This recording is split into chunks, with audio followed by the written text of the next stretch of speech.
No, that's not some special shop heater designed to work with electric car chargers. In fact, it's an ordinary shop heater, which I very slightly modified so I can use my charging station to power it. And I did this for two reasons. One, to hopefully demonstrate in a way which is a little more intuitive than in my previous videos, that these charging stations are nothing but slightly smart power cords, a fact which I'll explain more later on. And two, because this is a product that I wanted and that I think should exist, but it currently doesn't exist, so I made one. However, my hacked together version is missing a few key features which would make the product more useful and safer, so this should simply be viewed as a proof of concept. I understand the risks I'm taking here, and this is definitely not ready for prime time as I built it. So don't try this at home. For those of you who might not know what these are just really powerful forced air electric heaters. That's all.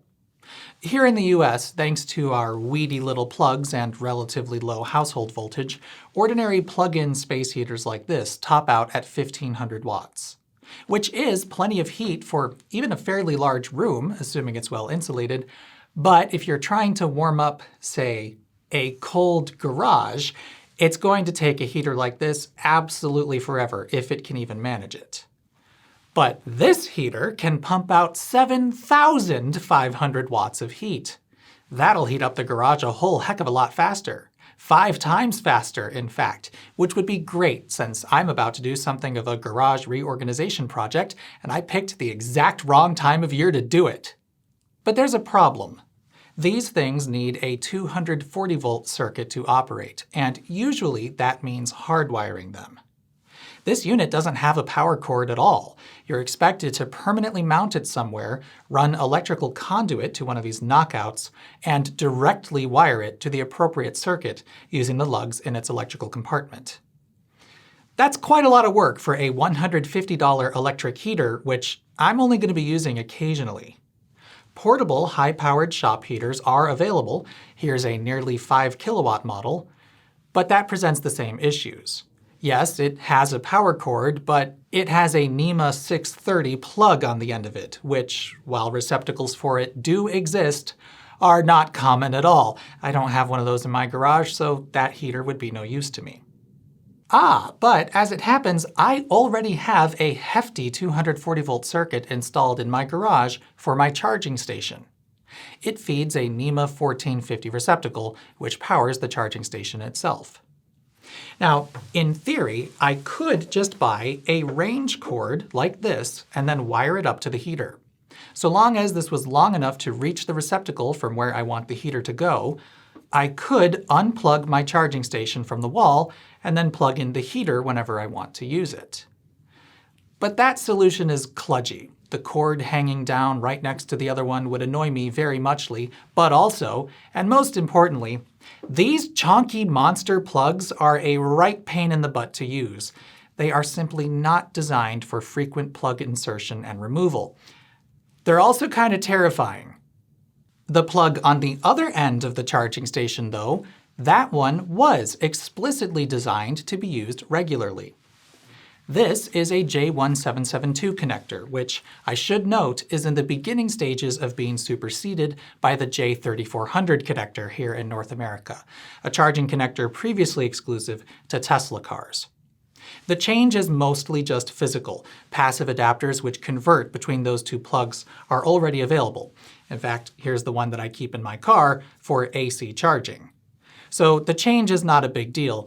I'm only bringing it up because before too long, this specific connector will stop being so common. But the basic gist of this video would be exactly the same if I were using a J3400 AC charger.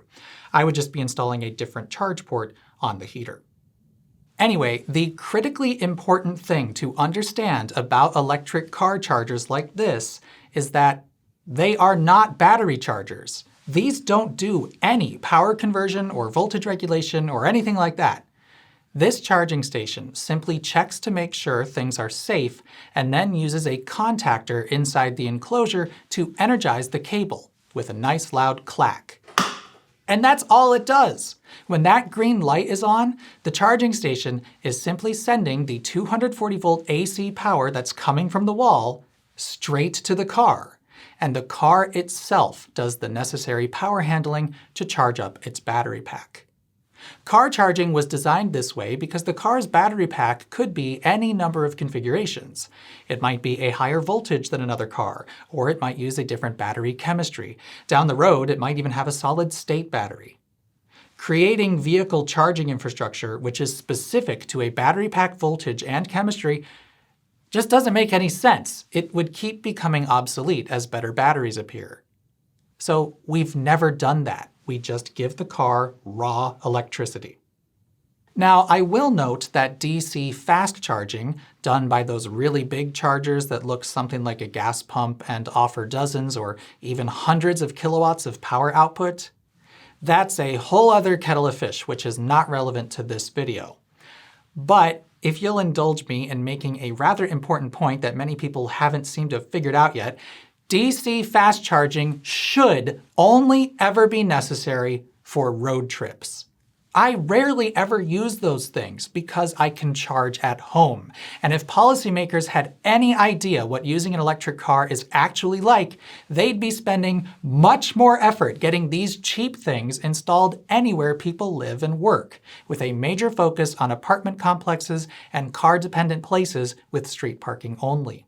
Because once you know you are going to be able to charge your car where you park it, either overnight when you're asleep or during the workday when you're at work, you're gonna stop worrying about how and where to charge it.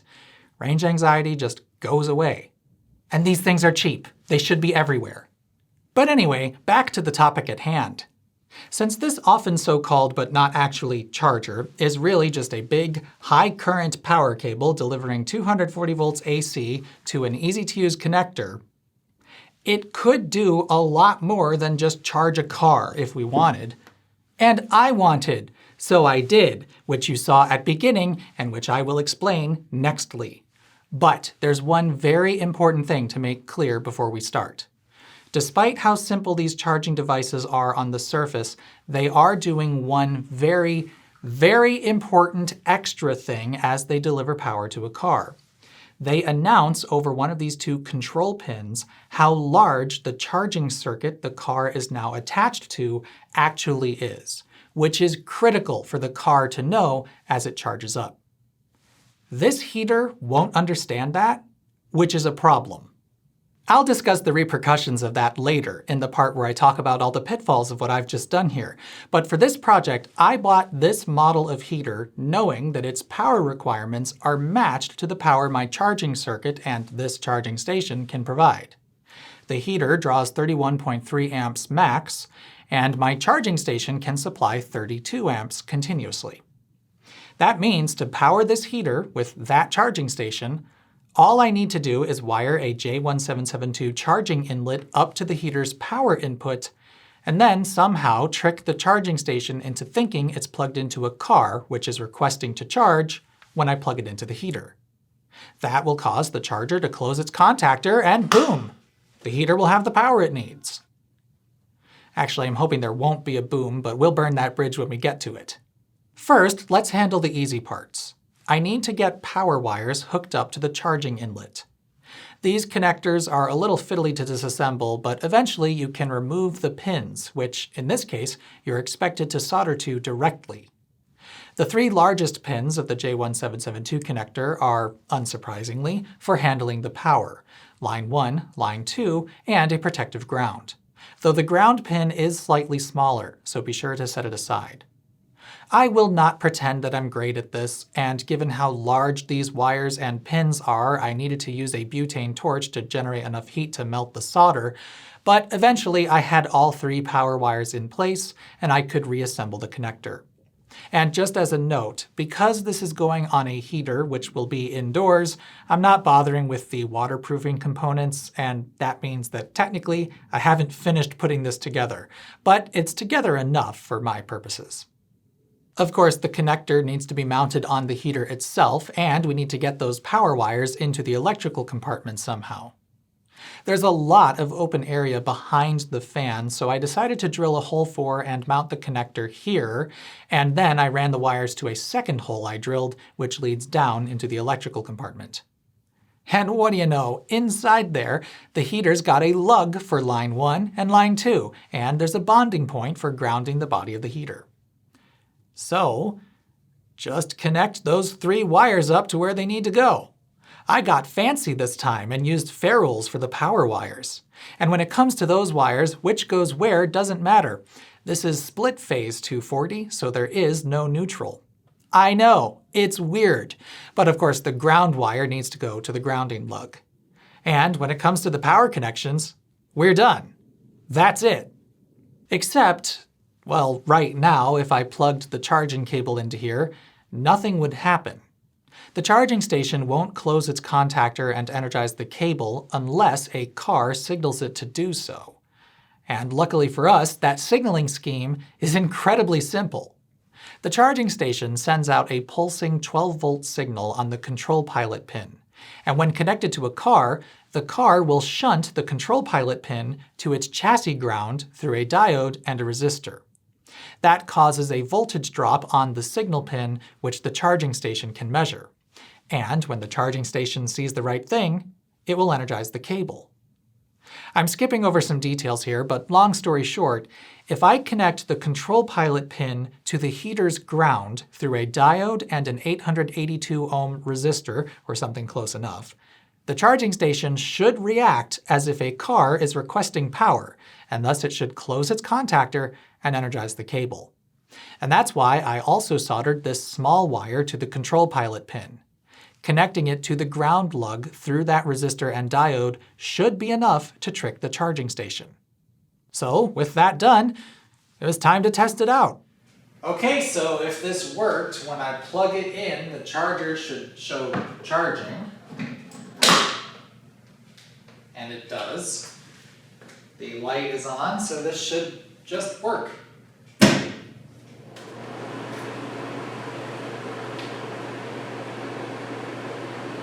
Pretty cool! That was quite easy. The most difficult part by far was figuring out where to mount the connector and cutting a hole for it. Making the actual connections was fairly trivial. So now all that's left to do is hang this thing from the ceiling somewhere. This heater isn't designed to be portable, and it has some pretty specific mounting requirements. So it should be installed permanently. But a nice benefit of this setup is that I can mount this thing anywhere in my garage that my charging cord can reach. I decided to mount it close to the charging station just because that would be the most convenient spot.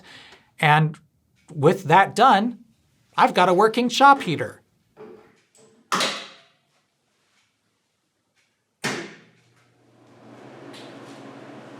Of course, one downside here is that I can't charge my car and use the heater at the same time, but I really don't think I'm ever going to want or need that.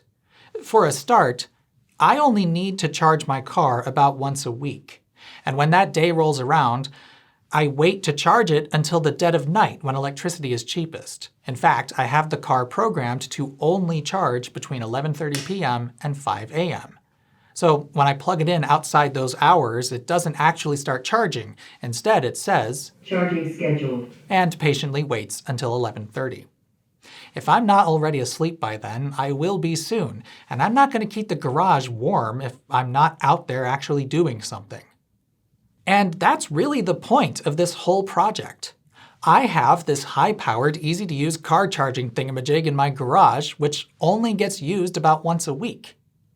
Why not make it useful for something else too? And most importantly, this approach eliminates the need for running a new circuit and all the faff that entails, especially helpful for me since I only have 100 amp electrical service. I would have a pretty hard time getting an electrician to sign off on adding another 40 amp circuit to my already pretty full panel without getting a service upgrade. And a heater, which can be powered by a car charger, becomes especially useful for those of you who have hardwired car charging stations, which can't possibly be unplugged from the wall to use that circuit for something else. Of course, using this heater is fairly expensive. It's resistive electric heat after all, and something slurping down 7.5 kilowatts costs me about $1 per hour to use on average. But at the same time, this thing isn't going to run constantly. If it's extremely cold outside, it might run for an hour or so when I first switch it on, but after that point it's going to be cycling on and off as its thermostat regulates the room temperature. So the overall cost to use this won't actually be any higher than if I let an ordinary space heater handle the job.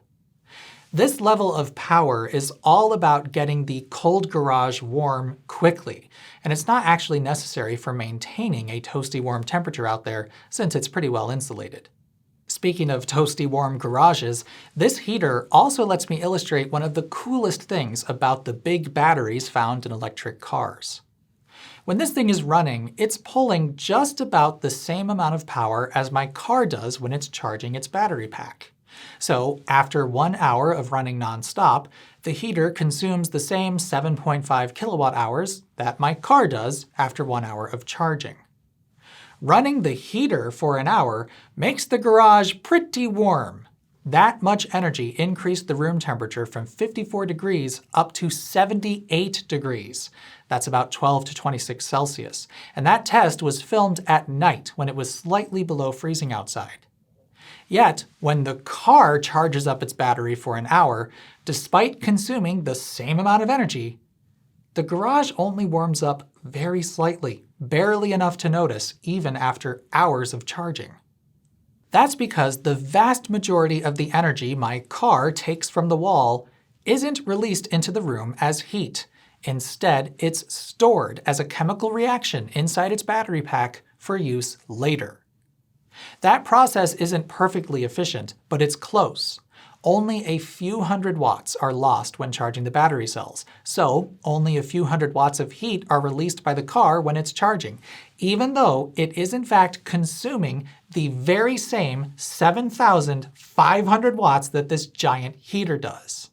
And now that I have this thing, which lets me feel just how hot 7.5 kilowatts of electricity actually is, so hot that the air leaving the heater is over 300 degrees Fahrenheit, I've got a pretty neat demonstration of how incredibly efficient electric car charging is. Batteries, turns out, pretty cool. But now comes the part where I explain all of the ways what I've just done here is a bad idea. Remember when I said the charging station announces to the car how big the charging circuit is?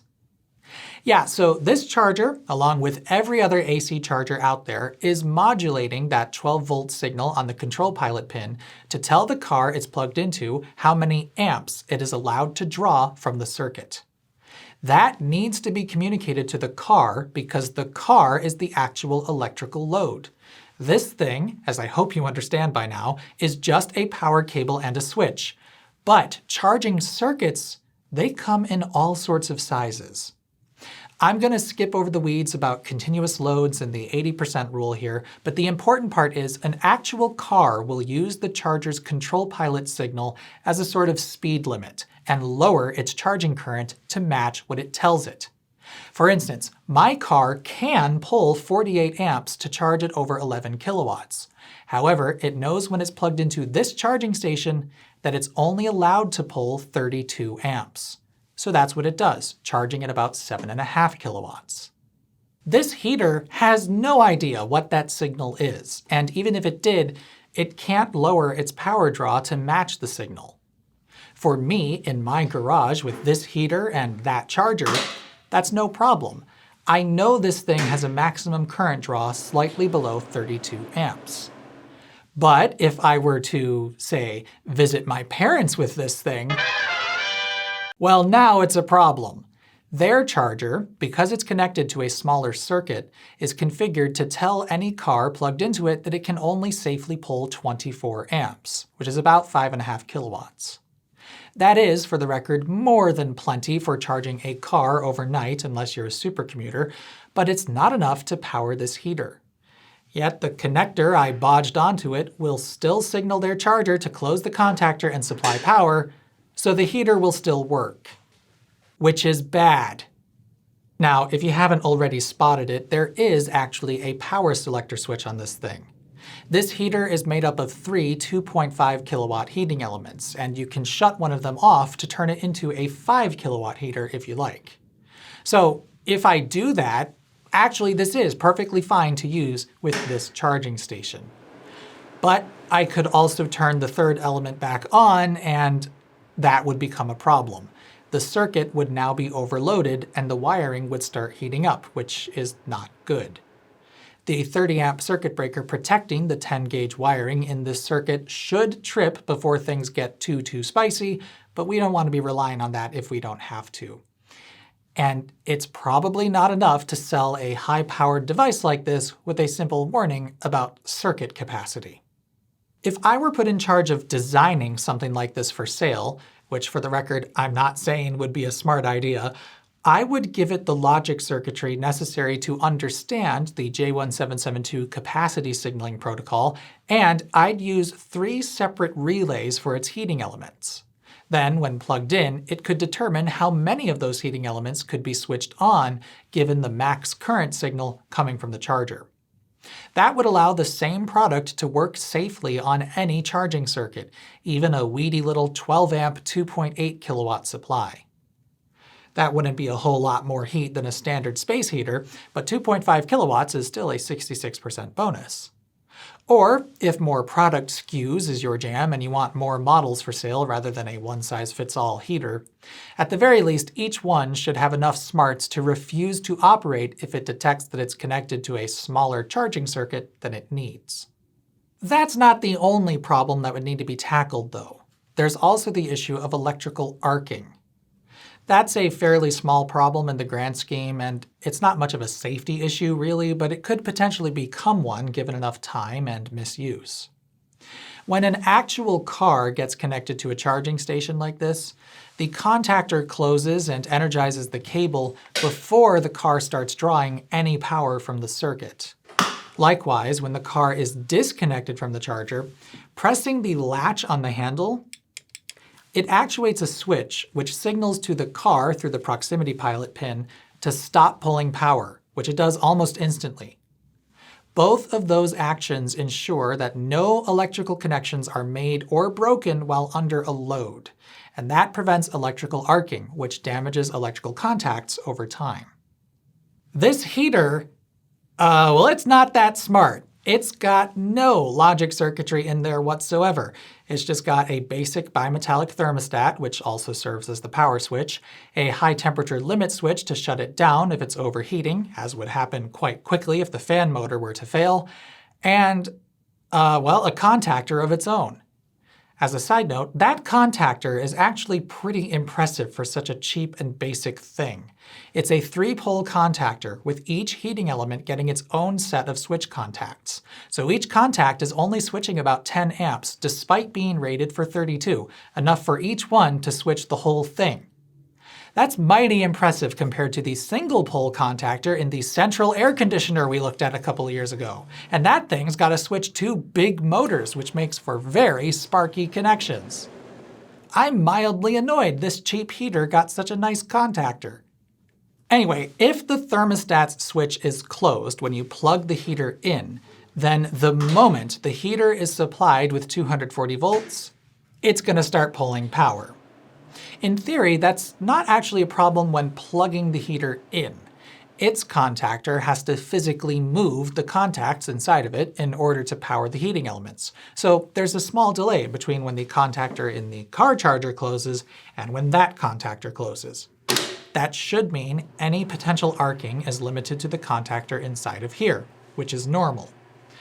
But if you unplugged the heater while it was running, well, now we're definitely going to have an arcing problem.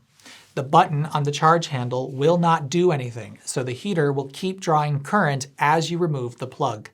And that could cause some nasty arcing on the charging connector contacts, which could damage them and lead to overheating down the road. But the arcing could also happen inside the charging station.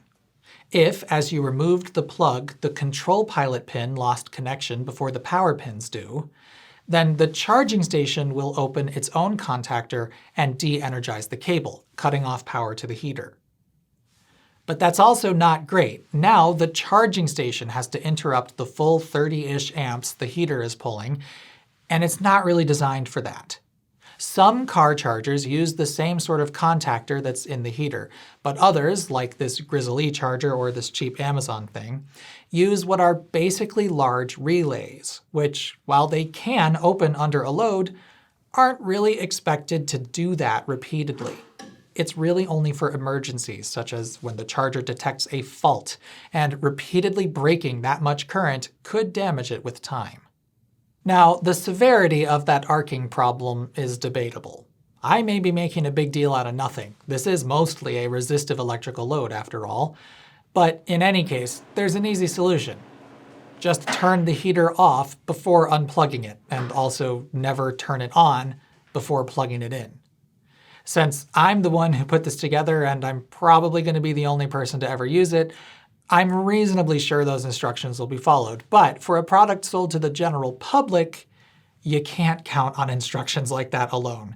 So for a real product, I would make sure it can detect the request to unplug signal coming from the latch button. That way it can shut itself down as you reach to unplug it. Or, at the very least, I would add a mechanical interlock to the connector which prevents removal of the plug while the heater is running, and there are a whole bunch of potential ways to do that. But whether an actual product like this could ever be sold is an open question. Obtaining safety certification for it would probably be a bit of a nightmare, and that's assuming the Society of Automotive Engineers wouldn't send you a nastygram demanding that you pull the product from the shelves for misusing one of their precious standards. Then again, if this 4800-watt portable shop heater is a product for sale, it seems to me like the only real headache would be convincing whoever needs convincing that products other than cars should be allowed to use a car charging station. And I think there's a case to be made for that. One of the most annoying things about the North American electrical system is all these dang plugs. Have you seen the Wikipedia article on NEMA connectors? Yeah, there are simply way too many of them. They are cleverly designed to be physically incompatible, that way you can't put the wrong plug into the wrong hole, but that means you're pretty much only ever installing them for dedicated things, like a dryer, a kitchen range, or a car charger. Meanwhile, we came up with this much nicer to use, high current connector that supplies up to 80 amps and broadcasts how much current can safely be pulled from it. And I feel like it would be a shame to only ever use this or the J3400 connector for electric vehicle charging. And given what has happened with USB, it could easily be argued there's already a precedent for this. But that's all for now. Except, no, I forgot about one other thing. While most home charging stations are simply delivering AC power, and that's probably still going to be the general case for quite some time, vehicle-to-home and vehicle-to-grid technology has the potential to make this a little messier. Already there are electric vehicles for sale which can backfeed power through their charge port to provide emergency power. In fact, my car can do that, though it's a pretty basic function. Other vehicles offer the ability to provide backup power for your entire house. And right now, those solutions are all pretty bespoke and hardly standardized.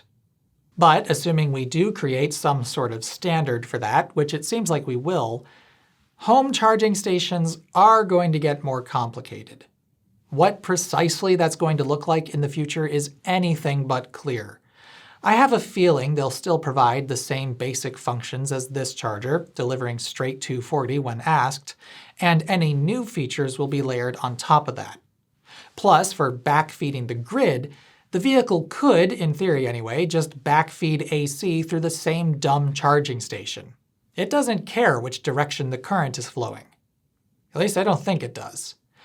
But we already see some vehicles which are able to connect their battery packs to external devices and offload DC power. That's how Ford's intelligent backup power works on the F-150 Lightning. And thanks to our split-phase power system where there's a neutral wire the car's usually not hooked up to, an external inverter is required for powering most of the stuff in your home when the power's out, at least if you want to do it through the charge port. But that's a problem for future us. Now, this is actually the end of the video. I intend on keeping this car for many more years. It's pretty much the perfect car for me, and I have no reason to replace it. So this charging station is going to hang around for a long while. And even if I get a new car, so long as I haven't moved, I'm still going to use this charging station. It might have a different charge port, but you can just stick an adapter on the end of there, and then it becomes a J3400 charger. So whenever that day comes and I have a new car and I want to use this heater, I'll just take that adapter off and plug it in. And by the way, this 32 amp charging station is still massive, massive overkill for my needs. It completely charges my car from empty to full in 12 hours. And the number of times I have actually needed to do that is 0. And if there were a second electric car in my household, I'm quite confident this single charger would take care of both. You don't need 2 chargers in 2-car households unless both drivers are supercommuters, like more than 100 miles a day each. If you made it this far, this is probably just going to be preaching to the choir, but the reason I like electricity so much is that, in case you haven't noticed, it can do anything. The very same wires that go into this electrical panel and are powering my lights, TV, stereo system, computer, smart speakers, and pinball machines can charge my car to take me places, cook my food to have a meal, and in myriad ways, preserve my food in the refrigerator, heat and cool my home to keep me comfortable, and now they can heat my garage too. Just imagine how much more work would have been involved running a gas line and venting for a gas-fired shop heater. And yes, my car is a little slower to charge when I'm on a road trip, but day to day, I'm never stopping for gas on my way home from work or anywhere else. I just plug the car in and it charges while I sleep. Those of you who still refuse to see how awesome that is are really missing out.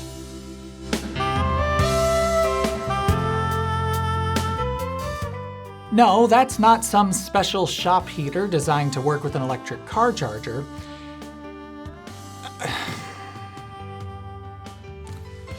Seconds in and I flubbed the line. Which is plenty of heat for even a fairly large room, assuming it's assuming? Wow, this isn't going great. But the basic gist of this video will be portable powered shop high. Exactly the same if I were using a J3400 AC charger. I would just be installing... Great work, me! So I did what you saw at the beginning, and which why we... Oops!